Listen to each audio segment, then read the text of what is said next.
با دو عزیزمون، خانم احمدی عزیز و خانم جوادزاده شروع شده. سایت ملاقات با خویشتن که در واقع این اولین وبینار هستش و لینک های سایت هم توی بیو اینستاگرام هست. شما میتونید برای بازدید از سایت به اون بیوها مراجعه کنید. امیدوارم که دوستان دیگه هم به جمع ما اضافه بشن در حین کارمون و شروع وبینار، ولی خب ما شروع میکنیم که دیگه تأخیری نکنیم.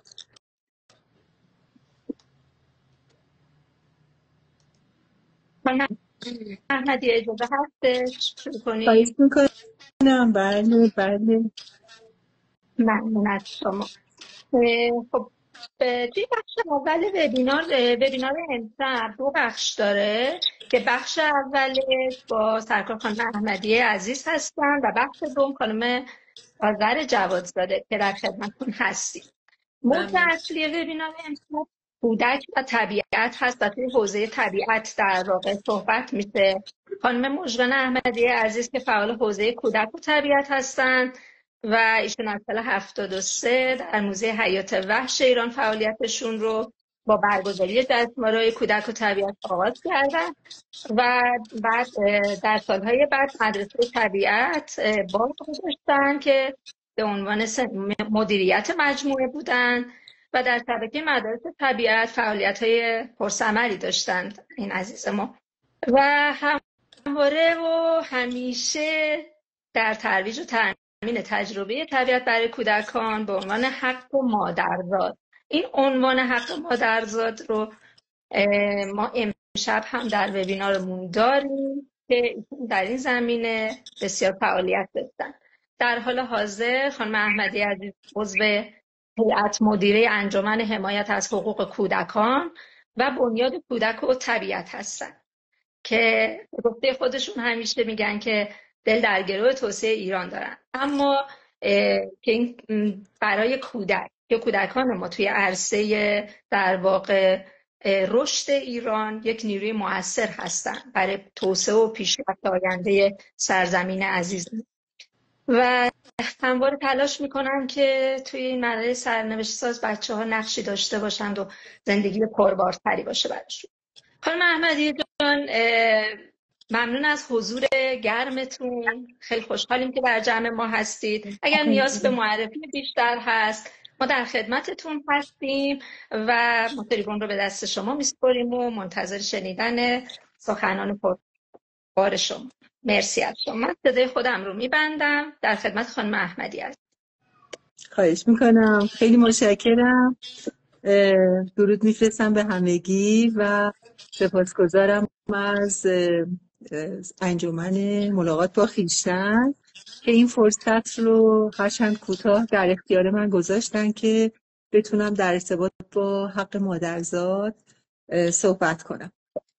من واقعیتش فکر نمی کنم که معرفی بیشتری نیاز باشه. به هر حال همه دوستانی که اینجا هستن همه تلاشگران حوزه حالا کودک، طبیعت، محیط زیست و مجموعاً میشه گفت همه دوستان آگاهند به بسیاری از موارد و فعالین این حوزه هستن.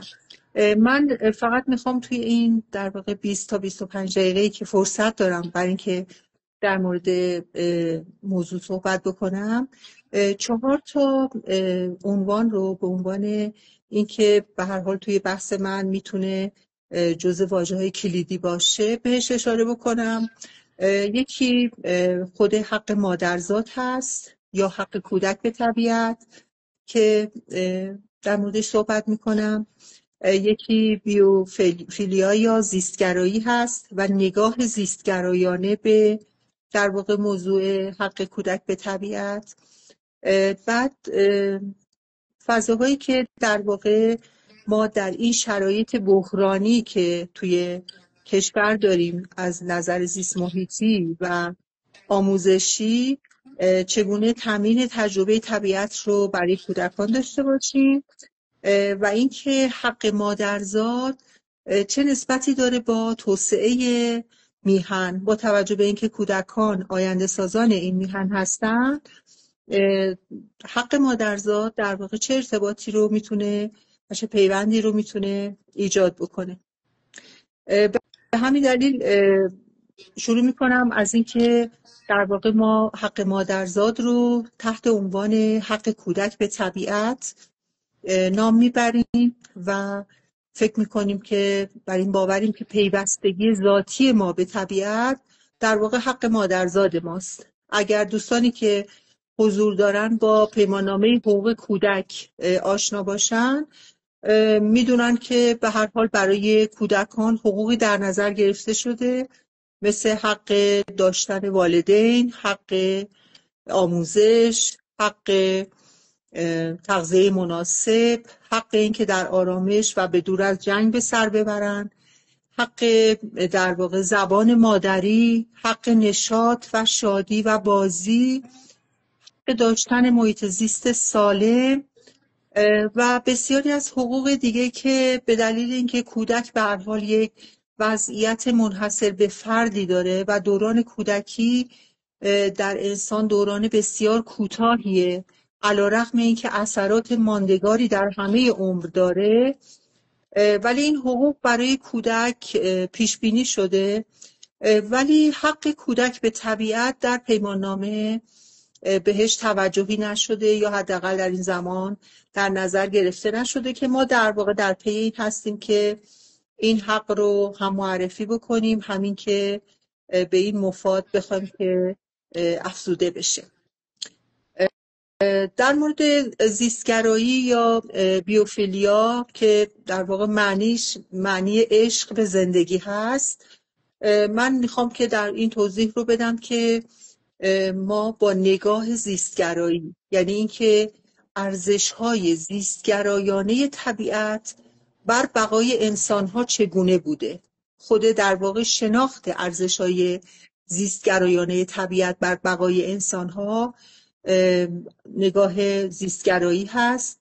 همونطور که همگی آگاهیم ما در یک جهان طبیعی تکامل پیدا کردیم و واقعا بیش از 99% تاریخ تکامل بشر صرف سازگاری و انطباق واکنش گونه ما، یعنی انسان، با محیط طبیعی برای تضمین بقا شده.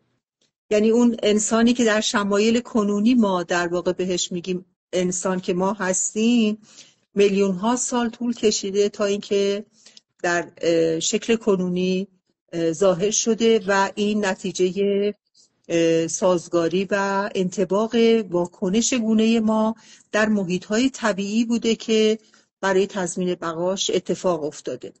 بنابراین همونطور که میدونین شاید حدود 10,000 سال پیش هست که حیوانات اهلی شدن، برخی گیاهان اهلی شدن، یعنی این تاریخش به 10,000 سال پیش برمیگرده. آغاز بهره برداری از انرژی فراتر از نیروی بدنی انسان مال 5,000 سال پیشه. ابداع شهرها حدوداً 4,000 سال پیش در واقع تاریخش هست و تولید انبوه کالاها و خدماتی که همکنون انسان‌ها باهاش روبرو هستن برمیگرده به 500 سال گذشته. به همین دلیل این ارقام، یعنی 10,000 سال، 5,000 سال، 4,000 سال و 500 سال، در مقابل اون میلیون ها سال که در واقع ما این سیر تکاملی رو طی کردیم، بسیار بسیار ناچیزه و به همین دلیل هست که میگن حتی اگر که ما جنگل رو در واقع از بین ببریم، جنگلی که در ذهن انسان هست از بین نمیره، چون ما میلیون ها سال طول کشیده تا اینکه در واقع از اون فضا اومدیم در شرایط کنونی قرار گرفتیم. نگاه زیستگرایی در واقع به نوعی به ارزش‌های زیستگرایانه طبیعت بر بقای انسان توجه میکنه.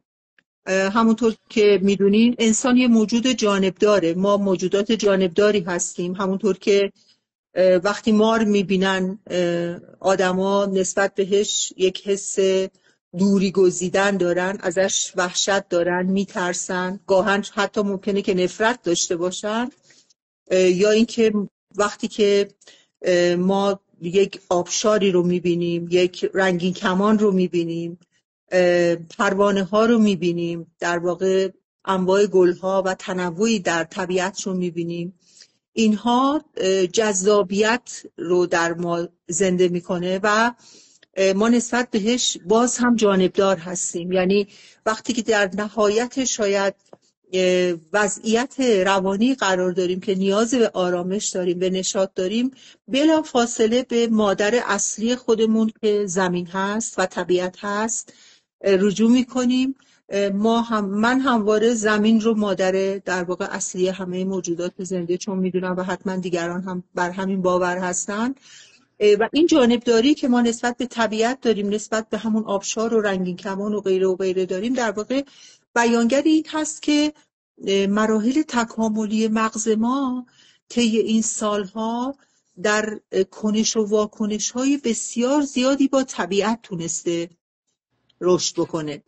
همان گونه که ما از پرتگاه ممکنه بترسیم، از ارتفاع خیلی بلند ممکنه که حذر بکنیم، از نیش حشرات در واقع دوری بکنیم و که این نفرت رو هم ما باز در همین کشاکشی که با طبیعت داشتیم، در همین واکنش‌هایی که داشتیم دریافت کردیم و این در همه انسان‌ها مشترک هست. یعنی این جذابیت، این نفرت، این خرد، رشد معرفتی و ادراکی که ما داریم، دانشی که کسب می‌کنیم، کلامی رو که رد و بدل می‌کنیم، تفکری که داریم، اندیشه‌ای که داریم در ارتباط با دیگر موجودات زنده، اینها ارزش‌های زیستگرایانه طبیعت هست.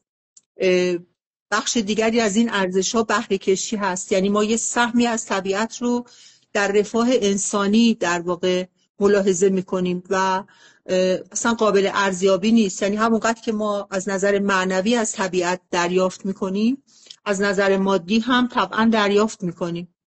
یک بحث دیگرش علاقه هست. در انسان به وجود اومدن علاقه و پیوندهای عاطفی که وجود داره بسیار بسیار در همین ارتباط تکاملی با حیوانات و گیاهان اتفاق افتاده و به همین دلیله که در واقع ما عنصر وجودی هم علاقه‌مندی به طبیعت رو داریم و هم حفاظت از طبیعت و محیط زیست در درون ما وجود داره به خاطر اون علاقه‌ای که در وجود ما شکل گرفته.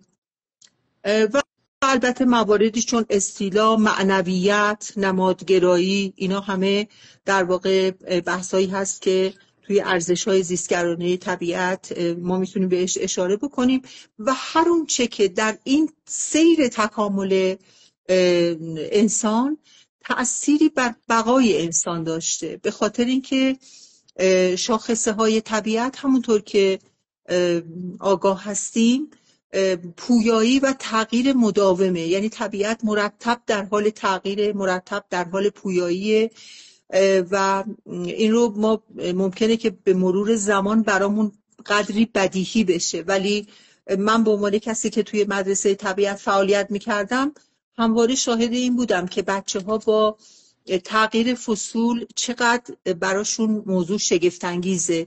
زرد شدن برگ، دیدن ستاره توی آسمون، پرواز پروانه ها، اومدن یک پروانه از شفیره بیرون و تولد نوزادانی که توسط حیوانات مختلف انجام میشه، اینقدر در بچه ها شگفتی ایجاد میشد که گاهن فکر میکردیم که در طول یک روز اینها مرتب با شگفتی های زیادی مواجه میشن و این در واقع همون شاخصه های پویایی و تغییر مداوم طبیعت هست که باعث میشه که اطلاعات و انگیزش‌های حسی که طبیعت ایجاد میکنه به طور طبیعی مرتب افزایش پیدا میکنه. یعنی کودکی که اولین بار برف رو میبینه، باران رو میبینه، حس میکنه، با آب ارتباط میگیره، با موجودات زنده ارتباط میگیره، با گیاهان مختلف، برگها با جنس‌های مختلف، بافت، سنگ، شن، ماسه و اینها همه در واقع رویدادهایی که برای اون جدیده و ناگهانیه و مرتب خودش رو باید تطبیق بده با این شرایط، مرتب باید چیزای تعجب آوری ببینه، شگفتی هایی رو ببینه و اینا خب موجب در واقع تقویت حواسش، ادراکش میشه و طبیعت از دیدگاه کودک و حتی از دیدگاه من که دیگه از دوران کودکیم سالیان سال هست گذشته، بسیار بسیار شگفت‌آور و مرموزه. و این شگفت‌آوری و مرموزی طبیعت مهمترین جنبش برای جاذبه است که بچه‌ها میان باهاش مواجه میشن، به ویژه در ارتباط با زندگی دیگر موجودات زنده. یعنی من واقعا بچه‌هایی رو دیدم که زندگی مورچه براشون اونقدر شگفت‌انگیز بوده و ساعت‌ها میتونن بشینن و زندگی مورچه ها رو در واقع نظاره‌گر باشن. خب این تنوع سبب توسعه ادراک اونها میشه. به همین دلیل ما ارزش‌های زیستگرایانه طبیعت رو که با همون نگاه زیستگرایی میبینیم و بیوفیلیا میبینیم، بر این باور هستیم که این ارزش‌ها که در میلیون ها سال حین تکامل ما به وجود اومده، اینها در واقع عشق به حیات رو، عشق به تداوم در واقع زندگی رو، عشق به زایندگی رو در ما ایجاد کرده. یک موضوعی که من اینجا میخوام با اگر دوستانی که حضور دارن جز والدین هستن، حالا مادران هستن یا به هر حال مربیان هستن، معلمان هستن، کسانی که با کودک به نوعی سر و کار دارن، زندگی همواره یک مبارزه‌ای هست با پیامدهای نامشخص. یعنی شما وقتی که زندگی رو در واقع مسیرش رو دارید طی می‌کنید، نمیتونید از قبلش همه چیز رو حدس بزنید، گمان ببرید که چه اتفاقهایی میفته. شما هر لحظه ممکنه که با پیامدهای نامشخصی روبرو بشید و یک انسان متکامل که حامل خرد و دانایی باشه، که این بذر خرد و دانایی در واقع کودکی هست که زمینه ها شکل میگیره. یعنی کودکی که میتونه در طبیعت به صورت رها بازی بکنه، شادی بکنه، با کودکان تقریبا همسن و سال خودش در واقع ارتباط بگیره، قهر کنه، دعوا کنه، بازی کنه، آشتی کنه، قصه پردازی کنه، رویا بافی کنه، موجودات مختلف رو ببینه، پیامدهای پشت سر هم متنوع توی طبیعت رو ببینه، طبعا این از نظر حسی عاطفی بسیار موجود رشدیابنده‌ای هست، خیلی بالنده هست به لحاظ رشدی. درسته که به لحاظ حسی و عاطفی خیلی رشد میکنه، چون ما بر این باور هستیم که کودکان توی 10-12 سال اول زندگیشون واقعا به دانش نیاز ندارن. دانش تحت عنوان اطلاعاتی که در اختیارشون گذاشته بشه برای اینکه یاد بگیرن و بتونن در واقع توجیه کنن، تحلیل کنن، واقعا نیازی به این ندارن. بیشتر به حس احتیاج دارن، بیشتر به این که بتونن در واقع در درون خودشون عشق، عواطف، اینها رو تولید بکنن نیاز دارن، برای اینکه اونها هستن که میتونن زمین حاصل خیزی بشن برای اینکه بذر دانایی توش کاشته بشه. کودکی که مجهز میشه به همدلی، کودکی که مجهز میشه به مراقبت، کودکی که تنوع رو در طبیعت میبینه، حیوانات مختلف رو میبینه، بچه هاشون رو میبینه، مادری کردن رو میبینه، مراقبت ها رو میبینه، گیاهان رو میبینه، برگریزان رو میبینه و دوباره رشد اونها رو، شکوفه ها رو میبینه، پرنده ها رو، صدای پرنده ها رو میشنوه. این کودکیه که در واقع با یک تنوع پیچیده‌ای در زمان کودکی روبرو شده و این تنوع در وجودش کاملا عمق پیدا میکنه. و واقعیت این هستش که انسانی که در بزرگسالی میتونه انسان توانمندی باشه، انسانی هست که بتونه مقابله بکنه با پیامدهای نامشخص، انسانی هست که بتونه مراقبت کنه از انسانهای دیگر، از موجودات دیگر، انسانی که خودش رو بخشی از این مجموعه حیات در جهان بدونه و قوی باشه، غنی باشه. کودکی که در طبیعت با این تنوع پیچیده بزرگ شده، در رهایی و یاد گرفته، در واقع یک نوع یادگیری آزاده. درسته که آموزش مستقیم نیست، ولی یادگیری آزاده. این کودک یک کودک دگرپذیر خواهد بود، حتی مجهز هست به یک اخلاق مدارا و اخلاق پذیرش دیگران، پذیرش تنوع، و توانمنده، چرا که تونسته تجربه در واقع دانشی عمیقی داشته باشه. این کودک حتما مهارت حل مسئله خواهد داشت، حتما تفکر خلاق خواهد داشت، حتما نقاد خواهد بود، حتما اصول مذاکره رو در ارتباط با کودکان دیگه فرا گرفته. و من فکر میکنم همه والدین، مربیان و همه اونهایی که عشق دارن به سرزمین ایران، عشق دارن اصلا به حیات، عشق دارن به جهان و وجود حیات در این جهان و شگفتی های ناشی از حیات، همه بر این باور هستن که بچه های ما اولین چیزی که ما آرزو داریم براشون این هست که خوشبخت باشن و خوشبختی کودکان ما، خوشبختی فرزندان این سرزمین در گرو این هست که توانمند باشن. توانمندیشون هم بخش اعظمش برمیگرده به این که در واقع دوران کودکیشون رو چجوری سپری کرده باشن. به قول یک دوستی، کودکی دوران اثرات ماندگار در همه عمره، خوب یا بد، شادمانه یا غمبار، منبعی از الهام یا زنجیری بر پای، هر اون چه که هست به استناد تمام مدارک و مستندات و شواهد علمی، اثرات دیرپای کودکی در همه عمر ماندگاره. یعنی هرچی که به جلو میریم، هرچی که علم پیشرفت بیشتری میکنه، در واقع اثرات ماندگار کودکی در همه عمر رو نشان میده.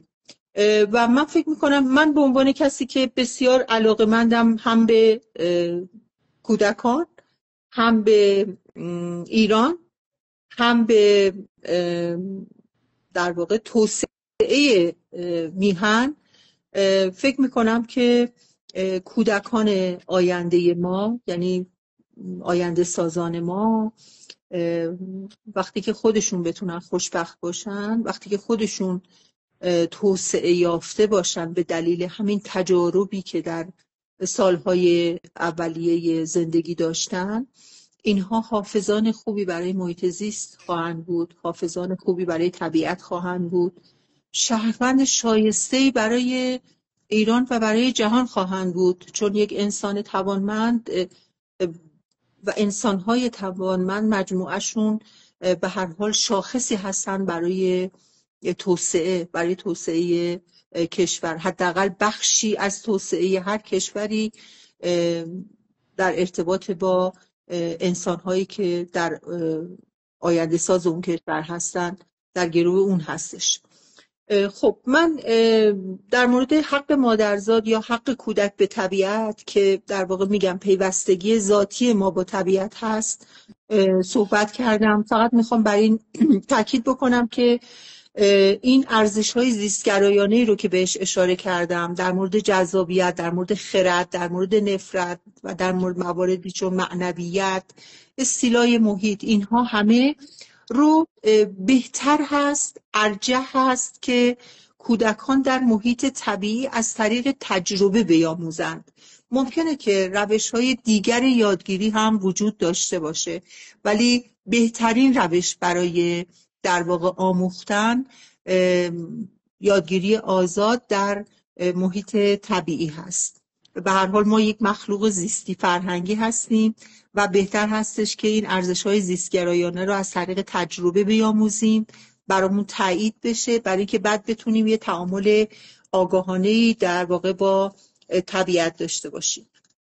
موضوعی که بسیار اهمیت داره این هست که واقعاً برای همه اونهایی که دل در گروه توسعه ایران دارن، دل در گروه این دارن که انسان‌های سالم و سلامتی به لحاظ جسمی و روانی، یعنی هم جسمانی و هم روانی داشته باشن، میبایستی که تمام تلاششون رو بکنن برای تامین تجربه طبیعت برای کودکان.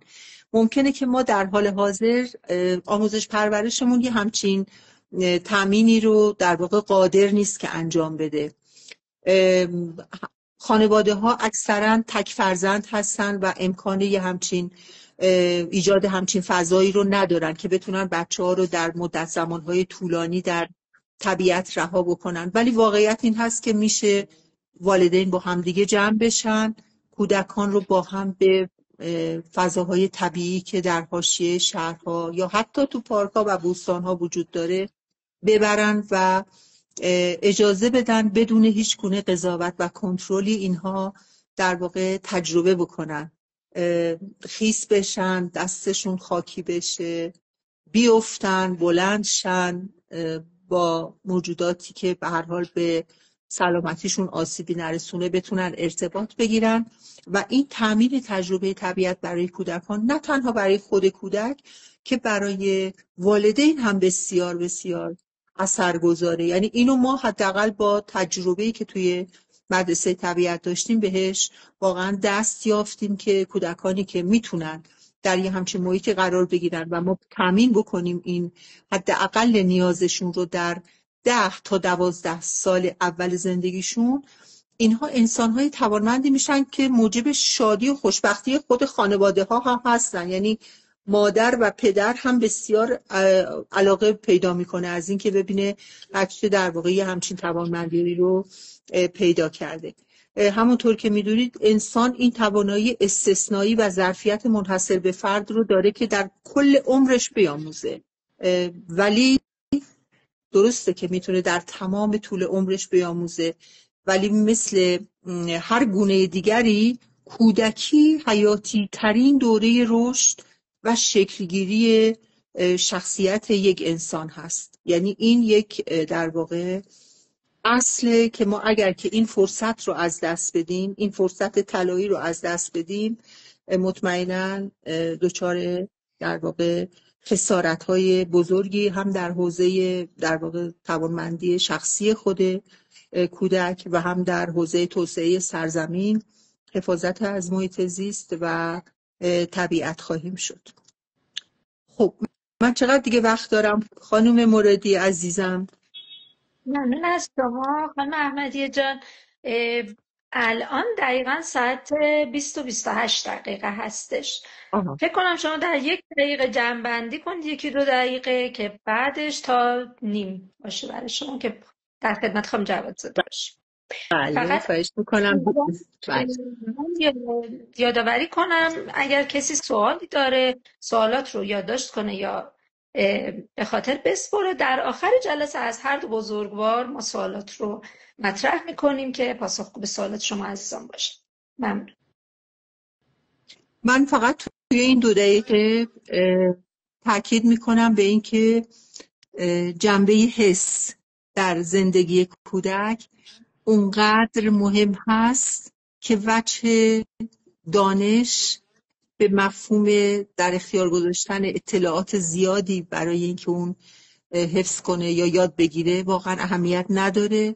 و واقعا اگر که بخوایم که در آینده افرادی دانا و خردمند داشته باشیم، لازم هست که این بچه‌ها اینها در کودکی هیجانات و دریافت‌های حسی عمیقی رو داشته باشن، عشق رو فرا بگیرن. برای اینکه زندگی موفقی داشته باشیم در آینده لازم هست که حتما عاشق باشیم، لازمه که عشق به حیات داشته باشیم، عشق به زندگی داشته باشیم. و این عشق در صورتی به وجود میاد که ما بتونیم در طبیعت بدون کنترل حسای مختلف شگفتی و حیرت رو تجربه بکنیم.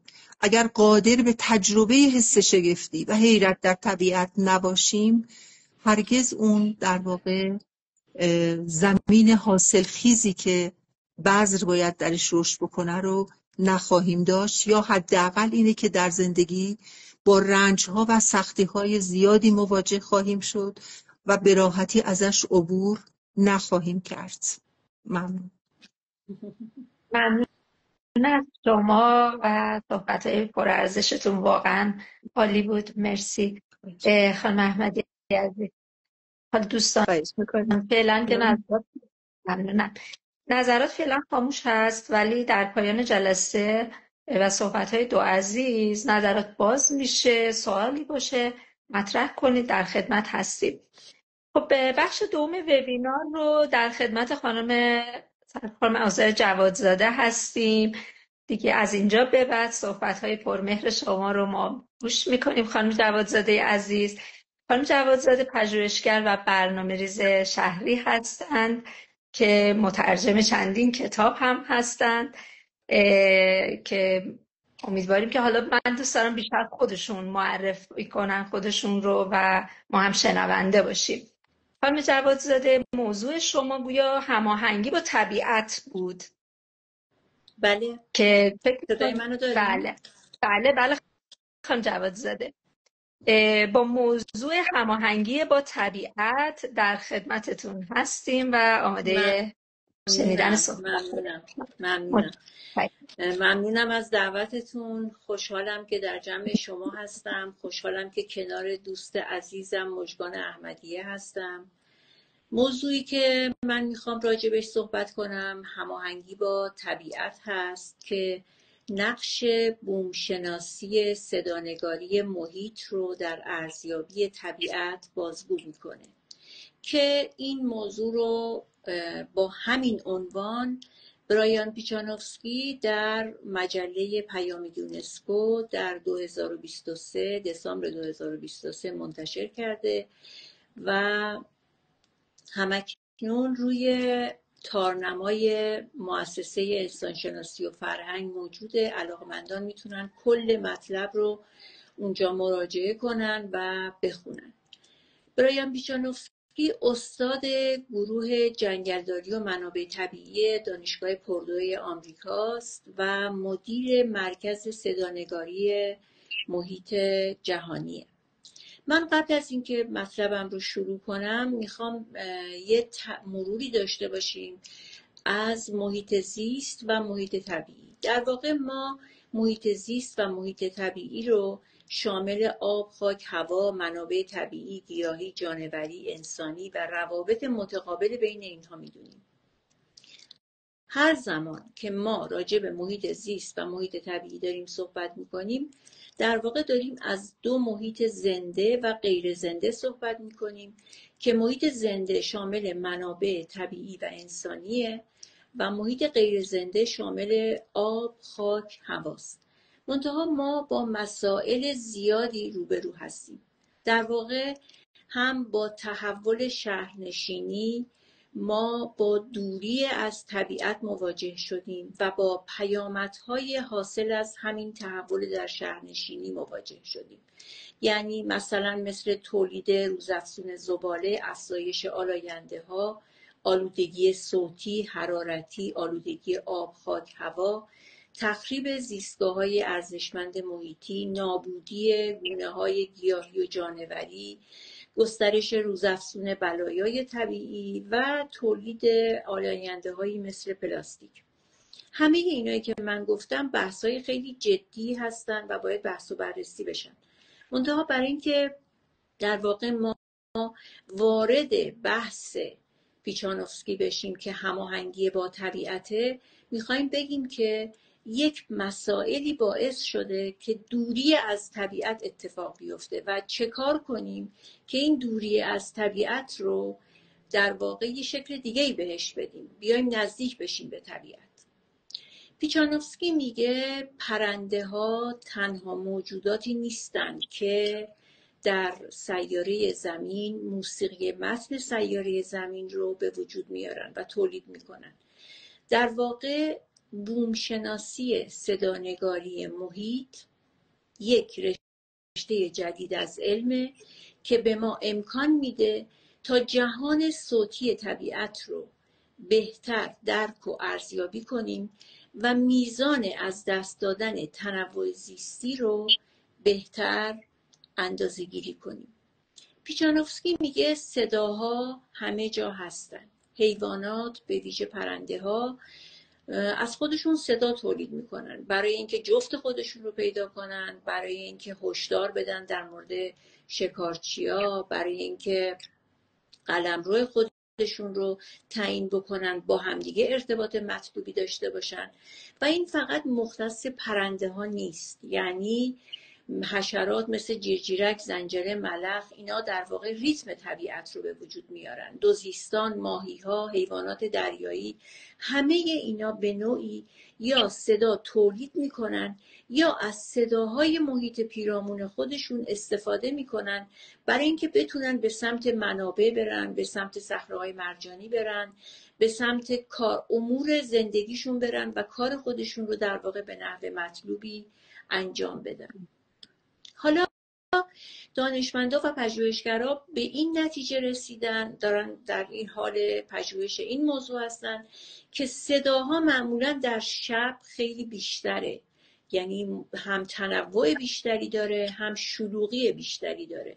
در واقع مثلا یک حیوانی مثل خفاش در شب فعالیت بیشتری داره. در واقع این جویندگان شب صدا و بو رو در اولویت خودشون قرار میدن. مسئله دیگه ای که هست اینه که انسان‌ها یک فرکانس مشخصی از صدا رو میشنون. هر آنچه که این بالاتر از این آستانه باشه فراسوت و هر چه که پایینتر از این آستانه باشه مادون صوت گفته میشه.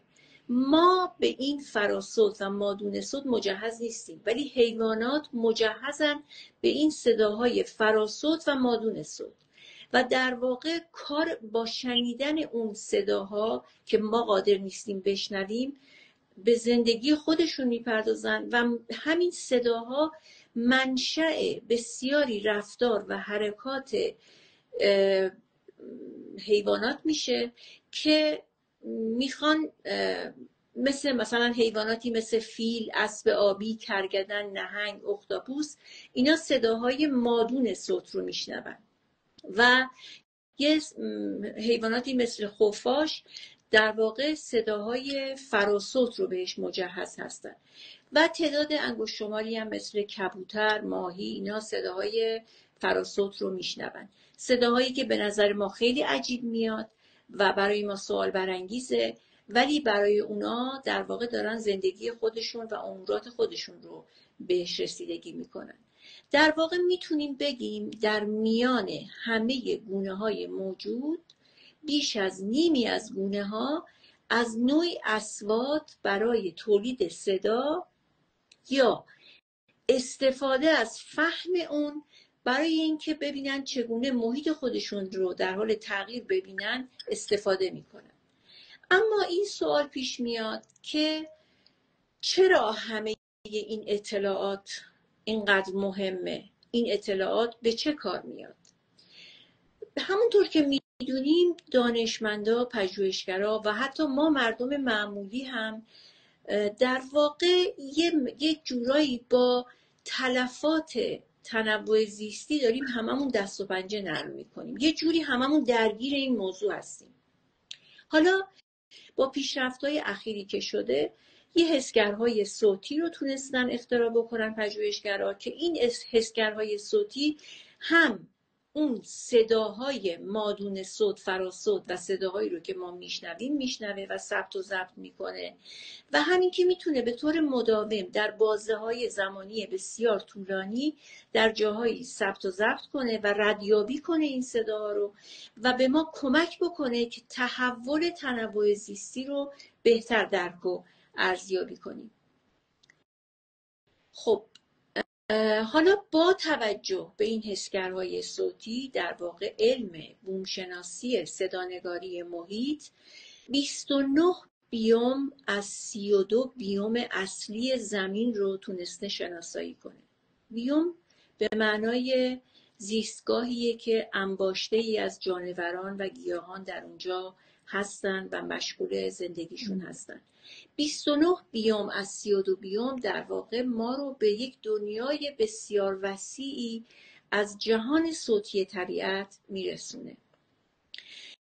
و در واقع با همین پژوهشی که پیش رفتن به کمک همین حسگرهای صوتی تونستن اینو متوجه بشن که مثلا جنگل‌های قدیمی تنوع صدای بیشتر، گسترده‌تر، متنوع‌تر و شلوغ‌تری دارن نسبت به جنگل‌های جوان. یا اینکه مثلا در بازه‌های زمانی مثل بازه‌های زمانی منتهی به تابستان به خاطر جفتگیری و آمیختن موجودات با همدیگه صداهای بیشتری تولید میشه و همه اینا به خاطر ابزاریه که دارن ازش استفاده میکنن و علمیه که به نام صدانگاری محیط شناخته شده. به عنوان مثال به کشور برونئی رفتن، در جزیره برونئی که کشوری در جنوب شرقی آسیا که خب البته یک منطقه صعب العبوریه و منطقه تقریبا بکریه، دست نخورده است و واقعا تنوع صوتی رو در این مکان خیره کننده دیدن. در واقع نزدیک به 100 گونه قورباغه، 400 گونه پرنده،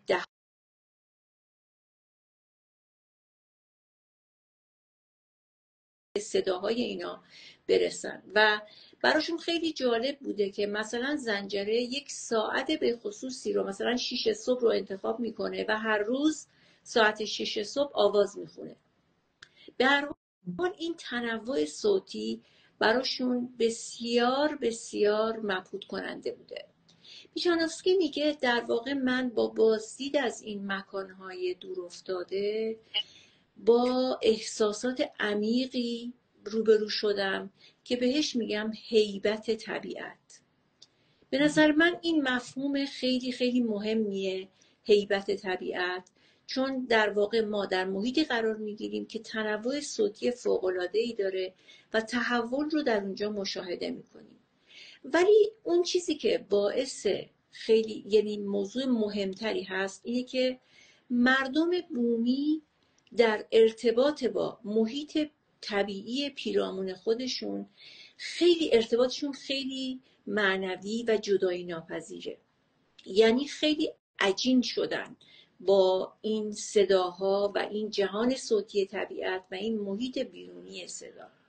در واقع این در مغولستان که خب میدونیم اقتصادشون معمولاً از رمه‌داری و گله‌داریه، پیشانوفسکی با دانشمندای علوم اجتماعی و علوم انسانی میرن به اونجا تا بفهمن که چگونه گله‌داران عشایری از صداهایی که در طبیعت خودشون استفاده میکنن مثل صدای جغد، صدای خشخش برگ‌ها، شکستن یخ‌ها، صدای شرشر رودخونه، آواز باران و خیلی صداهای دیگه طبیعت رو ستایش میکنن. برای اینکه درک عمیق‌تری داشته باشن، پیشانوفسکی میگه از یک گله‌دار مغولی پرسیدم که به نظر اون پیامدهای صوتی از بین رفتن دنیای طبیعی چه خواهد بود؟ و اون گله‌دار مغولی بلافاصله جواب میده ما دیگر انسان نخواهیم بود. به نظر من و فکر میکنم همه ما متفق القول باشیم که این جواب ما دیگر انسان نخواهیم بود یک تلنگریه برای همه ما که بیشتر با طبیعت عجین بشیم، بیشتر با طبیعت اخت بشیم، با طبیعت آمیخته بشیم، آموخته بشیم و به دامان طبیعت بریم، صوتی طبیعت بشنویم. ممنونم از وقت و حوصله شما، بسیار متشکرم از وقتی که به من دادین و برقرار باشین. ممنون از شما خانم جوادزاده عزیز و صحبت‌های متفاوتتون. برای خودم هم خیلی این صحبت‌ها تازگی داشت. مرسی. ضبط شده این وبینار در هم سایت و هم پیج ما گذاشته میشه برای دوستانی که حضور نداشتند و یا اینکه حالا آدم مجدد این رو ببین. بسیار پربار بود. مرسی. اگر کسی عزیز سوالی داره کامنت ها باز هست، میتونین سوالاتتون رو بپرسید. ممنون.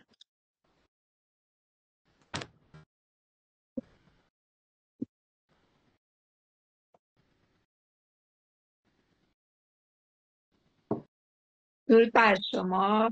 بعضی از دوستان دارن تازه به ما ملحق میشن، ولی بازم یادآوری میکنم برای دوستانی که تازه اومدن عزیزان، ضبط شده وبینار توی پیج و سایت گذاشته میشه. شما میتونید از لینک هایی که در بیو هست بازدید کنید. الان اگر سوال خاصی دارید از بزرگوارمون اساتید جلسه، ما در خدمتتون هستیم.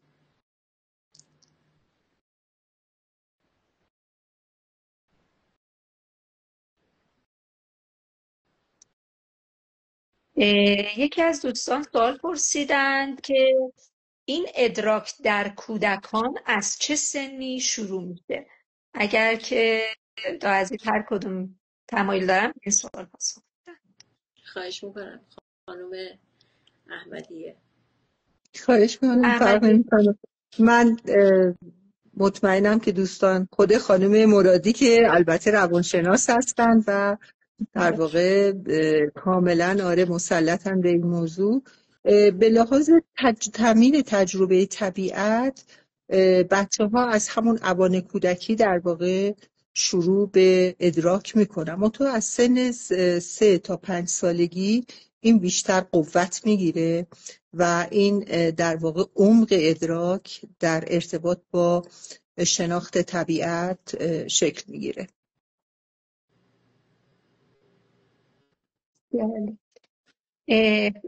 پس کودک از زمانی که به دنیا میاد میتونه این ادراک رو داشته باشه خانم احمدی از طبیعت، درسته؟ حتی قبل از تولد. من همیشه میگم که این بچه ها رو دیدی توی محیط بسته، وقتی که مادر بغلش میکنه شروع میکنه به داد و فریاد و گریه و به محض این که میبرنش بیرون و در یه فضای باز قرار میگیره آروم میشه و این اصلا یک در واقع تجربه خیلی خیلی شگفت انگیزیه که الان دیگه از مادران به ارث میرسه. به محض این که کودک ببینه مثلا تو سن 1 تا 2 سالگی شروع میکنه به بدقلقی کردن در محیط بسته، همه میدونن که باید اینو سریع ببرن بیرون. حالا یا میبرنش توی کوچه میگردونن یا میذارنش تو کالسکه، میبرنش توی پارک و آرامش پیدا میکنه، آروم میشه و گاهن به خواب میره. یعنی امنیت روانی در واقع ناشی از ادراکی که از طبیعت داره رو، چون به هر حال به عنوان یک لوح سفید نیست واقعا وقتی کودک به دنیا میاد. این که من اشاره کردم به این که ما موجود انسانی جانبداری هستیم به همین دلیل بود که ما بخشی در واقع نوشته شده در مغز داریم و لوح سفید نیستیم که هر چیزی بتونه بر ذهن ما نوشته بشه. و این ادراک حالا به تناسب در واقع سنین هی عمیق‌تر و عمیق‌تر و عمیق‌تر میشه، به طوری که واقعا عمق ادراک در من شاهدش بودم که بین 4 تا 6 سالگی بسیار بسیار صعودی میره بالا این عمق. بله دقیقاً سن یادگیری کودک هست 4 تا 6 سالگی و ارتباط خیلی عمیقی میتونه بگیره و آموزش خوبی از طبیعت داشته باشه. طبیعت میتونه معلم خوبی برای بچه‌های ما باشه. یکی از عزیزان سوال پرسیدند لطفاً در مورد نقش بزرگسالان در ارتباط کودک و طبیعت راهنمایی کنید. خب ما بزرگترها به عنوان والدین، معلمین و همراه مربیان کودک چه نقشی میتونیم توی این زمینه داشته باشیم که بچه‌ها بیشتر ارتباط بگیرن؟ سوال خیلی خیلی دقیقیه و خیلی اهمیت داره، به دلیل اینکه در حال حاضر بزرگسالان اما از معلمان، مربیان، والدین و هر اون کس که با کودکان سر و کار داره به عنوان مخل در واقع رشد کودکان و مخل توانمندسازی کودکان حرکت میکنه. با کنترل شدید کودکان واقعا ما بچه‌هایی رو میبینیم که متاسفانه با تمام امکاناتی که در اختیارشون قرار میدن افرادی هستند به لحاظ رشدی بسیار ناموزون. یعنی واقعا من بعضی موقع فکر میکنم بچه‌های ما تحت کنترل شدیدی که قرار میگیرن و اجازه ندارن که به طور رها دانشی رو فرا بگیرن، برن یه جایی مثل دوران ما. من وقتی کودک بودم دقیقا یادمه که اصلا اولا مدرسه خیلی جدی نبود برای ما. حالا تو قبل از سن مدرسه هم که اکثرا توی فضاهای باز و حالا البته من چون شمال ایرانم بودم خب طبیعت سرسبزی بود و به هیچ وجه ما تحت کنترل شدید کنونی نیستیم. استادم آقای دکتر وهابزاده که در واقع ایده پرداز تامین تجربه طبیعت برای کودکان هستند یه اشاره جالبی دارن و میگن که اگر که یک انسان بزرگسال رو این چنینی که الان ما کودکان رو کنترل میکنیم کنترل کنید، در 24 ساعت خودکشی خواهد کرد. یعنی این که بهش بگیم چه میکنی، چه باید بکنی، چه بخوری، چه جوری حرف بزنی، چه لباسی بپوشی، الان کجا باید بری، الان باید بری کلاس این، فردا باید بری کلاس اون، این ورزش رو بکنی، پیانو رو یاد بگیری، اونو بخونی، اینو بخونی.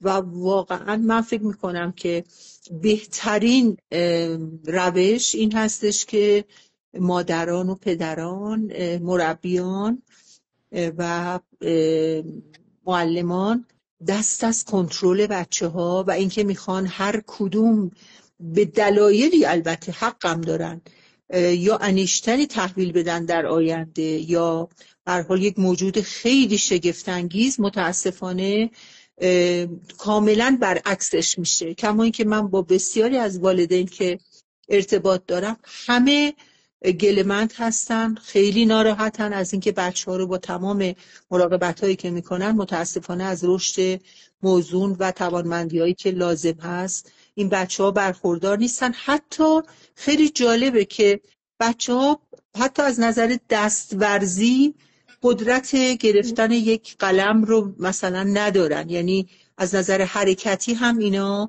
دچار ضعف زیادی هستن.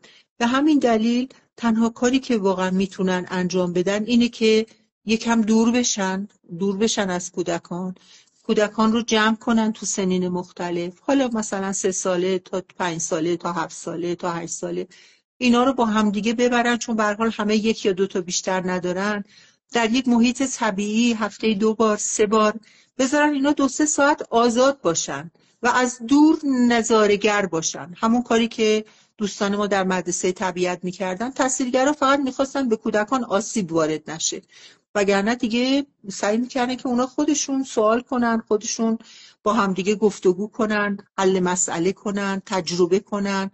و باور کنید وقتی که میخواستن برن همیشه میگفتن اینجا بهترین مدرسه دنیاست، چون آزادی و رهایی مال کودکه و ما متاسفانه اینو دریغ کردیم. من از این بابت خیلی خیلی ناراحتم و خیلی متاسفم.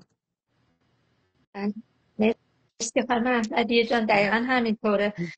وقتی ما بچه‌ها رو از طبیعت دور میکنیم خلاقیت ازشون گرفته میشه و متاسفانه حتی قدرت دستاشون کم هستش، نمیتونن تفکر آزاد داشته باشن. طبیعت به بچه‌ها این درس‌ها رو میده و گلبازی، خاکبازیایی که میکردیم با حیوونا رو از توی خاک پیدا میکردیم ها ذهن ما رو خیلی فعال میکرد. با گل چیزهایی میساختیم و اون زمان خیلی هم خلاق‌تر بودیم، هم قدرت دستمون خیلی بیشتر. یه جان یه موضوعی رو من اگه فرصت هست من 1 دقیقه اشاره کنم. دوستان یعنی والدین و مربیان همیشه با هم صحبت که میکردیم میگفتن که خطرات طبیعت رو چیکار کنیم. یعنی من اتفاقا اشاره کردم، بله این سوالی کردن من، ارزش‌های زیست‌گرایانه طبیعت رو که در واقع بهش اشاره کردم گفتم ما نفرت و کینه رو هم یاد میگیریم، ما ترس رو هم یاد میگیریم از طبیعت. این نیست که طبیعت فقط به ما حس لطافت و جذابیت و معنا و معنویت بده. ما از مار میترسن همه، درسته؟ یعنی از پرتگاه میترسن، حالا از بعضی از حیوانات به هر حال اینا، یعنی اینا تو روند تکاملی این در ما نهادینه شده. ولی من همیشه ازشون سوال میکنم که تا حالا شما دیدید که مثلا در طول سال چجوری مواجه شدید؟ چند تا بچه از مارگزیدگی آسیب دیدن؟ در حالی که بسیاری از بچه ها ممکنه که یا حتی بزرگسالان توی تصادفات از بین میرن، ولی ما از ماشین نمیترسیم.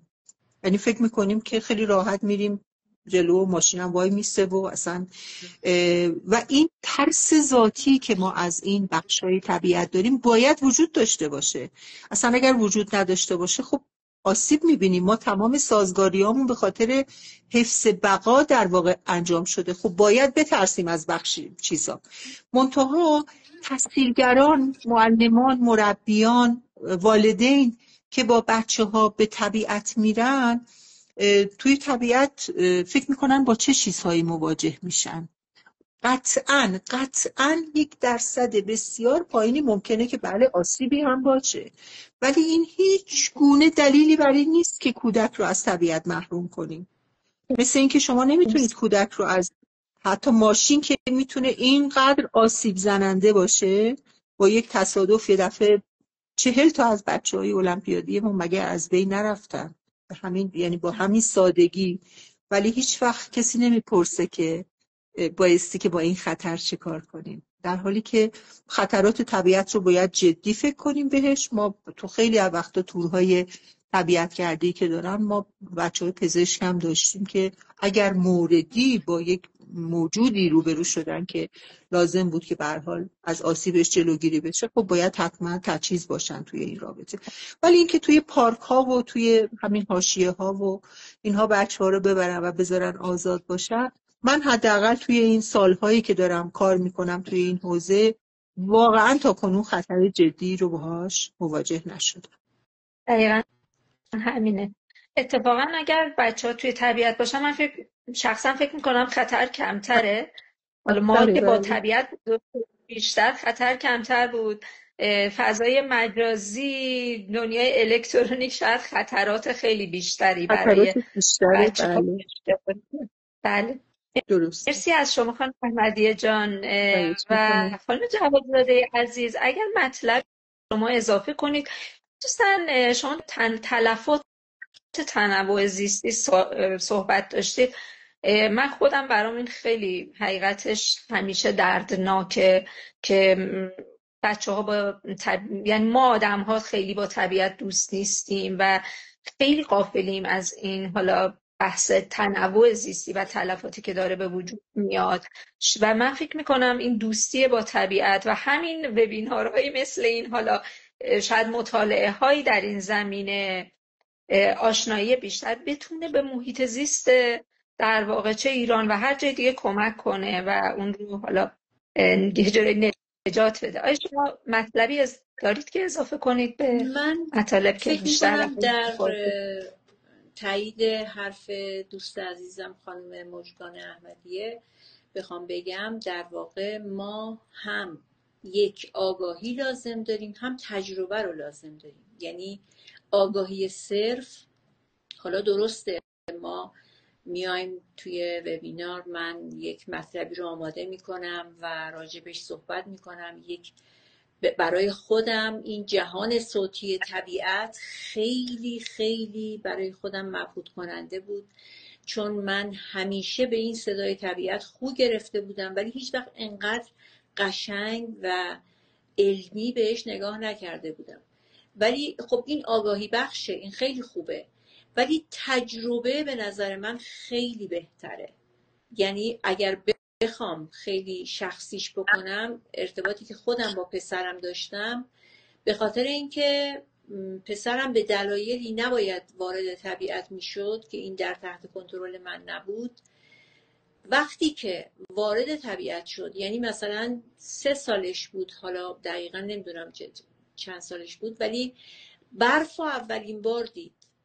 اصلا اون صحنه‌ای که برف اولین بار دید و پرید وسط حیات و دونه های برف خیلی هم درشت میریخت، اون صحنه رو من یکی از زیباترین صحنه های زندگی خودم میدونم. یعنی اون تجربه‌ای که کرد به نظر من خیلی خیلی قشنگتر بود. اگر من 100 بار بهش میگفتم برف خیلی زیباست، برف خیلی خوبه، مثلا برف این همه مثلا آگاهی بهش بدم که طبیعت خوبه، ولی بعدش، یعنی وقتی که از سنین 13-14 سالگی که دیگه خب مستقل‌تر شد و تونست بره به دامان طبیعت، واقعا این ارتباطش رو با محیط طبیعی دیدم و این خیلی خیلی مهم بود.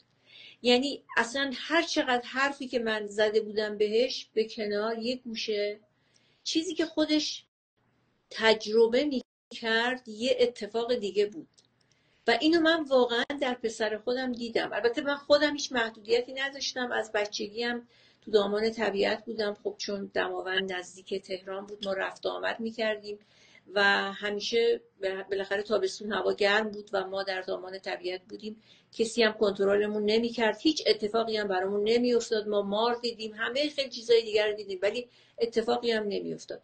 به نظر من آگاهی و تجربه در کنار همدیگه میتونه تکامل، یعنی کامل بشه، تکامل بیشتری داشته باشه و تجربه رو من خیلی خیلی مهمتر میدونم.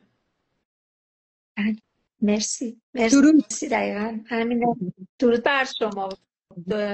تجربه خیلی مهمتره. هر چقدر ما کتاب برای بچه‌ها نشون بدیم، به قول شما از اون برف فیلمش رو ببینه، با اون که خودش لمسش کنه و باش بازی کنه، سرماش رو بکشه، قابل مقایسه نیست. امیدواریم که واقعا این تجربه برای همه بچه‌های ما به دست بیاد و دوستی با طبیعت برای همه ما بزرگسال‌ها هم حتی خیلی دوستی با طبیعت برامون کمرنگ شده. این رفاقت و دوستی رو مرسی از خانم فرد عزیز. مرادی، خیلی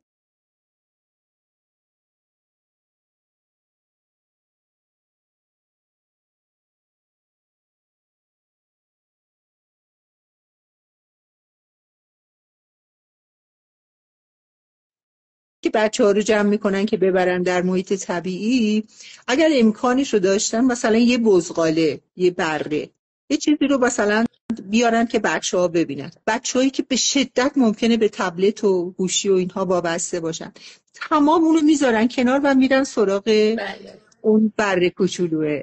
اینو ببینن و تجربه، یعنی ببینن که بچه‌ها چجوری میتونن در واقع تو این فضا قرار بگیرن و تجربه کنن و چقدر حس نشاط و در واقع زیبایی بهشون دست میده، تا اینکه مرتب این دستشون باشه. و در واقع خیلی ممنون از فرصتی که در اختیار گذاشتین. مرسی. ممنون از فرصتی که در اختیار من گذاشتین. ممنون از شما خیلی شب جوادزاده ممنونم. مرسی، واقعا صحبت ها خیلی عالی بود. من خیلی دوست دارم باز ادامه داشته باشه. امیدواریم که در وبینارهای بعدی باز هم ما در خدمت شما دو عزیز باشیم و از حضور گرم شما استفاده ببریم. مرسی از شما. خیلی ممنون. مرسی. مرسی از دوستانی که حضور داشتند. ممنون از همگی. شبتون خوش. خدا. متشکرم.